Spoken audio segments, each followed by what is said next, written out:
যারা নিহত হয়েছে, যাদের বডি পাওয়া যায়নি, তাদের লিস্টটা কোথায়? এই যে স্যার, এই লিস্টে তাদের নাম আছে। এটা আগে দিচ্ছ না কেন?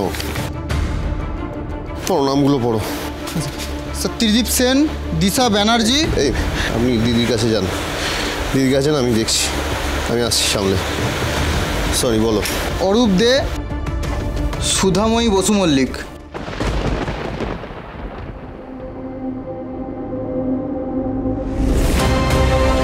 কি নাম বলছো? স্যার, সুধাময়ী বসু মল্লিক। সুধাময়ী বসু মল্লিক মানে কি কি হয়েছে? হাইওয়ের কাছে একটা বাস অ্যাক্সিডেন্ট হয়েছে, যাত্রীদের ক্রিটিক্যাল পরিস্থিতি। এটা তারই লিস্ট। সুধাময়ী বসু মল্লিকের না, আমাকে যেতে হবে, আমাকে এক্ষুনি যেতে হবে। এরকম করবেন না, আপনি সামলান।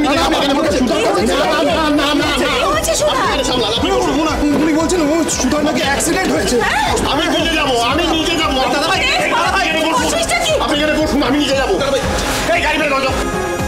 সুধা, ঠিক আছে। দাদা ভাই, কি হলো? দাদা ভাই,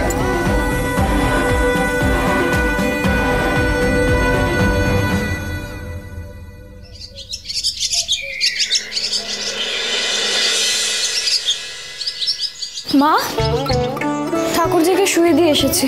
কেমন আছে জ্যোৎস্না এখন? ভালো কি থাকতে পারে বলো তো? শুধু কেঁদেই যাচ্ছে। এইভাবে কাঁদতে থাকলে শরীর আরো খারাপ হয়ে যাবে, জানো তো। কথায় বলে পুত্র শোক মহাশোক। জ্যোৎস্না যে একটা মৃত সন্তান প্রসব করেছে, এটাও মেনে নিতেই পারছে না। এখন সবটাই ঈশ্বরের ইচ্ছে, উনি পারলে সবটা ঠিক করতে পারেন। ঠিক বলছো মা, এই কদিনে বাড়ির সবকিছু কেমন পাল্টে গেল, তাই না? সত্যি কত হাসি খুশি আনন্দে ছিলাম আমরা। এই দেখো, সেদিন জ্যোৎস্নার বিয়ে হলো, সাধের অনুষ্ঠান হলো, কত আনন্দ করলাম সবাই। হঠাৎ করে কি যে হলো, বাড়ি থেকে সুখ আনন্দ শান্তি সবটা কি যেন নিয়ে গেল।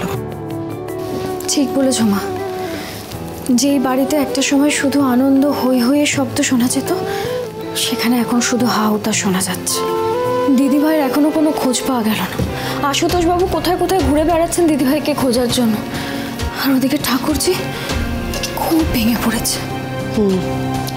তেজের মুখের দিকে তাকানো যাচ্ছে না, ছেলেটাকে ঘুমের ওষুধ খাইয়ে ঘুম পাড়িয়ে রাখা আছে। আসলে কি জানো তো রিতা, সুধা আমাদের বাড়ির লক্ষ্মী ছিল। যবে থেকে গেছে বাড়ির লক্ষ্মীশ্রী চলে গেছে।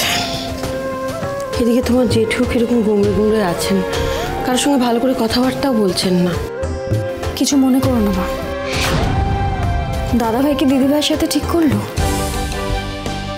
এখন আর বিশ্বাস ভরসার কথা বলে কি লাভ? যখন দিদিভাইয়ের পাশে থাকার দরকার ছিল, তখন দাদাভাই দিদিভাইকে ফেলে পালালো। এবারে সবাই দিদিভাইয়ের দিকে আঙুল তুললো। আরে যে এই বাড়িটাকে আগলে রেখেছে, তাকে অপমান করে তাড়িয়ে দিল সবাই। সেটা কি অন্যায় নয়? ভুলের মাসুল দিতেই হয় মা।